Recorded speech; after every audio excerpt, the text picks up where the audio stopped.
Imagine paying full rent every month for 3 years to live with no heat, no hot water, and a broken elevator in a 17-story building. That just happened to 500 families in the Bronx, and the city just brought the hammer down on the owners. So this month, New York City won a $31 million court judgment against landlords Karan, Singh, and Rajmattie Persaud. They own Robert Fulton Terrace and Fordham Towers in the Bronx. This is the largest civil penalty ever obtained by the Department of Housing Preservation in New York City history.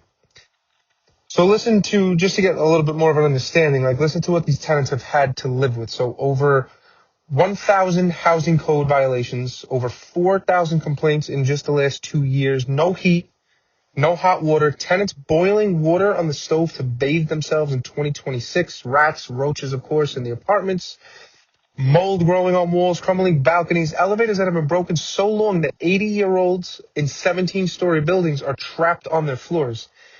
One tenant at the press conference said, "I shouldn't be boiling water to bathe myself in 2026. These buildings were originally built in the 1960s as middle-income Mitchell-Lama housing, which I've covered extensively in the past with those affordable apartments and stuff. They were marketed as luxury that you could afford. Then real estate speculators bought them in the mid-2000s. They pulled them out of the program, let them rot for 20 years, but still collected full rent. But now, we don't know this. Are those tenants going to be reimbursed for having to pay the full rent for years with no heat, no hot water, no working elevators, or any basic dignity?" One tenant asked the mayor that question on camera last week. There's no clear answer.